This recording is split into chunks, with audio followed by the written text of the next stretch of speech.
Este máster tiene la gran suerte de contar con la colaboración entre la Fundación de la Red GEDAPS y la Universidad de Vic, Universidad Central de Cataluña,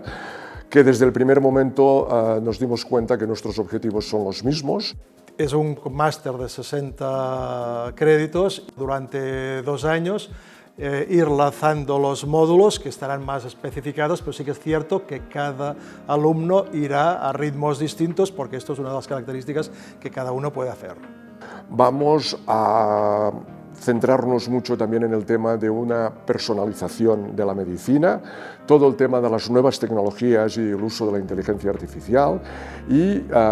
esto vamos a hacerlo tanto de una forma presencial como una serie de talleres síncronos. Con otros compañeros, con los profesores y estos últimos días de presencialidad para compartir conocimientos, amistad y estar todos juntos. Para que el alumno pueda alcanzar diferentes niveles, se va a intentar desarrollar en 2 años, porque muchos de los alumnos serán asistenciales y, por tanto, dar este tiempo que permita compatibilizar la labor asistencial con la labor de formación creemos que es muy importante. El máster va dirigido a todas aquellas personas que trabajan en el campo de la sanidad, que tienen especial interés en la diabetes y que quieren desarrollarse profesionalmente en ella.